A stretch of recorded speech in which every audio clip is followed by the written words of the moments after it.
2024년 5월 9일 말씀 묵상하겠습니다. 함께 기도하겠습니다. 하나님, 우리에게 성령과 은혜의 충만함을 주시옵소서. 우리에게 한 마음과 한 뜻을 주셔서 하나님의 뜻을 이 땅에서 이루어가며 살아가게 하여 주시옵소서. 예수님 이름으로 기도했습니다. 아멘. 오늘의 말씀은 사도행전 4장 32절부터 5장 11절까지의 말씀입니다. 말씀을 함께 살펴보시기 전에 개인적으로 말씀을 꼭 읽으시고 묵상하는 시간 가지시기 바랍니다. 4장 32절입니다. 믿는 무리가 한 마음과 한 뜻이 되어 모든 물건을 서로 통용하고 자기 재물을 조금도 자기 것이라 하는 이가 하나도 없더라 라는 말씀으로 시작하고 있습니다. 예수 그리스도를 믿는 무리, 교회 공동체가 되었지요. 그들은 한 마음과 한 뜻이 되었다라고 말하고 있습니다. 이것은 하나님의 마음, 하나님의 뜻으로 하나가 된 것을 의미합니다. 사실 이 세상의 사람들은요, 더 많은 물건을 갖고 더 많은 소유를 갖고 더 많은 재산을 쌓으려고 합니다. 그러나 이 믿는 무리 교회 공동체가 한 마음과 한 뜻이 되자 그들은 자기 재물을 조금도 자기 것이라고 주장하지 않습니다. 모든 물건을 서로 통용하기 시작합니다. 사도들이 큰 권능으로 주 예수의 부활을 증언하니 무리가 큰 은혜를 받아 그 중에 가난한 사람이 없으니 이는 밭과 집이 있는 자는 팔아 그 판 것의 값을 가져다가 사도들의 발 앞에 두매 그들이 각 사람의 필요를 따라 나누어 줌이라 라고 말하고 있어요. 그렇습니다. 예수 그리스도의 부활을 증언하고 그 말씀을 들은 무리는요, 큰 은혜를 받게 됩니다.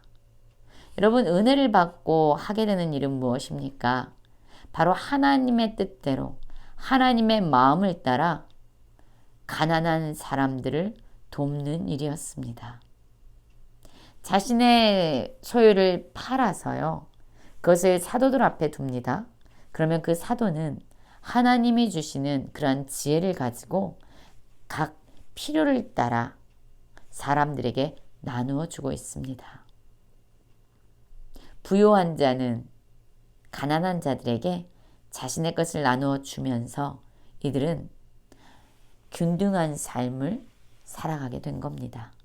특별히 이들 중에서요, 레위족 사람, 그 중에 이름 요셉이라는 사람, 사도들이 일컬어 바나바, 번역하면 위로의 아들이라고 하는데요. 이 바나바는요, 자기가 가지고 있는 밭을 팔아서 그 값을 가지고 사도들의 발 앞에 두었어요. 여러분, 이러한 헌신과 사랑의 희생의 삶을 살 때에 아마도 이 바나바는요, 많은 사람들에게 인정을 받을 뿐만 아니라 하나님의 마음에 큰 기쁨이 되었을 겁니다.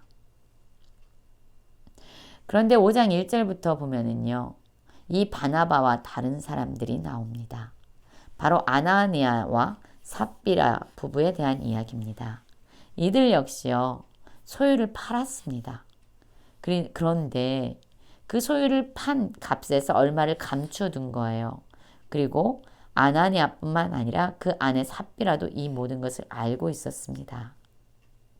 얼마는 감추고 그리고 나머지 얼마를 가져다가 사도들의 발 앞에 두게 되죠.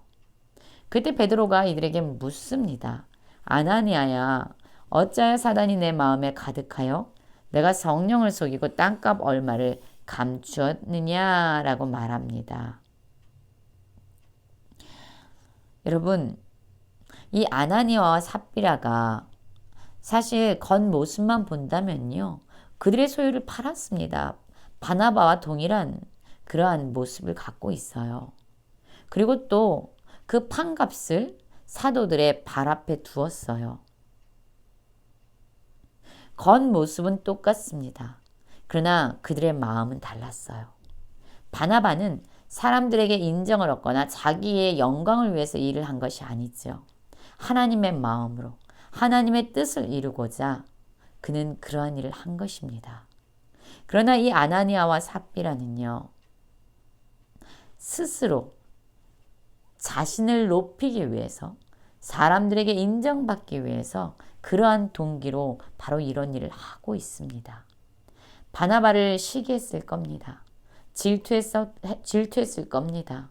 그보다 더 높이, 더 많은 인정을 받기 원하는 그러한 마음이 있었을 겁니다. 바로 사단이 주는 마음이죠. 그래서 그는 하나님을 속이고 베드로를 속이고 사람들을 속이고 진짜 헌신되고 희생된 하나님의 사람인 것처럼 그렇게 행동하고 있습니다. 이 아나니아를 향해서 베드로가 말하죠. 땅이 그대로 있을 때 내 땅이 아니며 판회도 내 마음대로 할 수가 없더냐. 어찌하여 이 일을 내 마음에 두었느냐. 사람에게 거짓말한 것이 아니요 하나님에게 한 것이다. 그렇습니다. 이 아나니아와 삽비라의 중심을 하나님은 알고 계셨습니다. 사람들은 거짓말하면 속지요. 그러나 하나님의 눈을 속일 수 없습니다.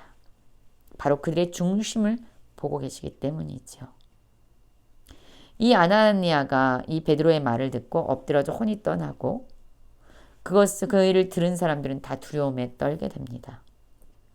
그는 죽어서 젊은 사람들의 손에 의해서 시신을 싸서 메고 장사 지냄을 당하게 되죠. 그리고 3시간이 지났습니다. 그 아내 삽비라가 자기 남편에게 일어난 일을 알지 못하고 들어오지요. 베드로가 그 여인에게 묻습니다.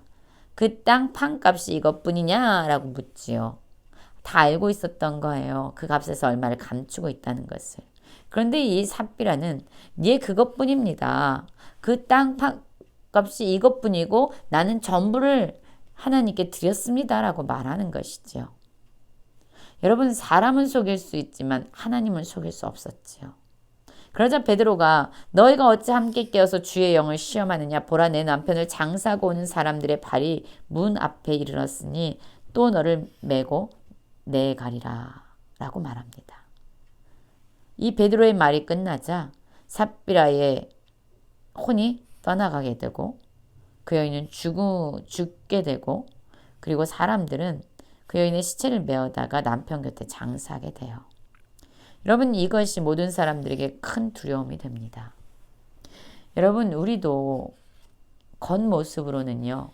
정말로 교회를 섬기고 가난한 자들을 구제하고 하나님의 뜻을 이루는 것처럼 많은 헌신과 희생을 할 수 있습니다. 그러나 우리의 중심은 어떻습니까? 정말로 하나님의 뜻과 하나님의 마음으로 하나님으로 말미암아 큰 은혜를 받아 이러한 일을 하고 있습니까? 아니면 사람들에게 인정받고 하나님에게 인정받는 그 누군가에게 질투와 시기하는 마음을 가지고 내가 더 높아지고 내가 영광을 취하려고 그런 일을 하고 있지 않습니까? 사람은 속일 수 있을지언정 하나님은 속일 수 없는 것이지요. 우리의 모습 하나님은 어떻게 보고 계실까요? 하나님 앞에서 바나바와 같이 위로의 아들로 우리 교회 공동체를 또한 우리가 속한 공동체를 위로하고 힘을 줄 수 있는 모든 성도님들 되시길 간절히 기도합니다.